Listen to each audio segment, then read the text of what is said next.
अशोक गहलोत क्या वाकई में पायलट से जो है मिल पाएंगे?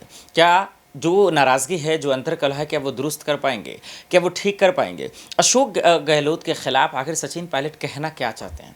क्या वो सीएम बनना चाहते हैं? क्या उनकी कुर्सी लेना चाहते हैं? ये सवाल को समझें, लेकिन उससे पहले वो क्या कह रहे हैं ज़रा सुनिए। इलेक्शन कैंपेन में जिस प्रकार के शब्दों का प्रयोग हुआ और ख़ासकर हमारे राष्ट्रीय अध्यक्ष खारगे साहब के को धमकी दी गई, उनको उनके परिवार को जान से मारने की, उस पर भी केंद्र सरकार, राज्य सरकार ने कोई पुख्ता कदम नहीं उठाए।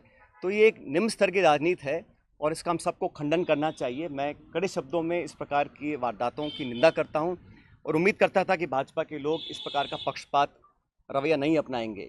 और खारगे साहब जी को जो धमकी मिली वो एक तरह से बौखलाहट का परिचय था। साथियों, आप ये भी जानते हैं कि एक बात तो और स्पष्ट हो गई है। सामान्य मुख्यमंत्री जी का भाषण परसों धौलपुर में हुआ और उस भाषण को सुनने के बाद मुझे ऐसा लगता है कि सामान्य मुख्यमंत्री जी की नेता आदरणीय श्रीमती सोनिया गांधी जी नहीं हैं, बल्कि उनकी नेता वसुंधरा राजे सिंधिया जी हैं। उनकी नेता सोनिया गांधी जी नहीं हैं, बल्कि उनकी नेता वसुंधरा राजे सिंधिया जी हैं। और एक तरफ ये कहा जा रहा है कि हमारी सरकार को गिराने का काम भाजपा कर रही थी, दूसरी तरफ कहा जाता है कि सरकार को बचाने का काम वसुंधरा जी कर रही थी। तो ये जो विरोधाभास है, इसको समझाना चाहिए।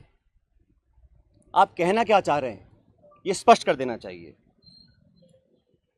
आप सबको मालूम है, सरकार बनने के बाद मैं प्रदेश का उप मुख्यमंत्री था, प्रदेश अध्यक्ष था और 2020 में देशद्रोह, राष्ट्रद्रोह के मुकदमे में मेरे पर कार्रवाई करने की कोशिश की गई थी।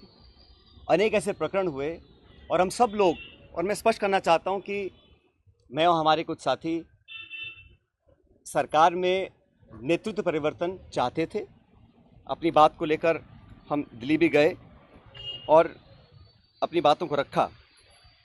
उसके बाद अखिल भारतीय कांग्रेस कमेटी ने लगातार चर्चाएं हुई और आज वो दुनिया में नहीं है, स्वर्गीय अहमद पटेल साहब, लेकिन उनके माध्यम से सब नेताओं से मुलाकात हुई और एक कमेटी का गठन हुआ, एआईसीसी ने किया।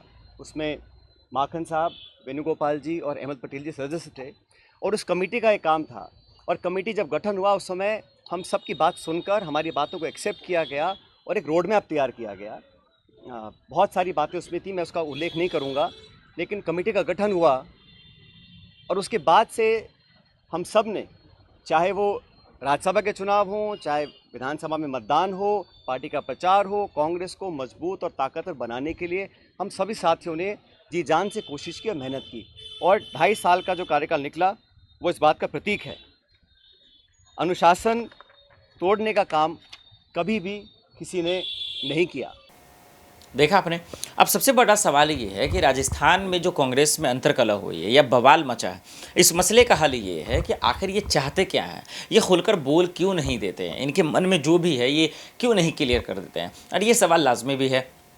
अब देखना पड़ेगा कि आने वाले वक्त में क्या होता है, लेकिन ये एक सच्चाई है कि सचिन पायलट जिस रास्ते पर निकले हैं उससे सोनिया गांधी नाराज़ हो सकती हैं, राहुल गांधी, प्रियंका गांधी, और ये सोच समझ कर निकले हैं कि भाई आपको नाराज़ होना है या कुछ भी होना, अगर आप मेरे हक में या मेरे लिए फैसला नहीं निकालेंगे तो हम ये इसी रास्ते पर जाएंगे। अब देखना होगा कि हाईकमान इसको लेकर फैसला क्या सुनाते हैं और सचिन पायलट क्या कुछ करते हैं। देश दुनिया की बड़ी खबरों के लिए देखते रहे नेक्स्ट 9 न्यूज़। नमस्कार।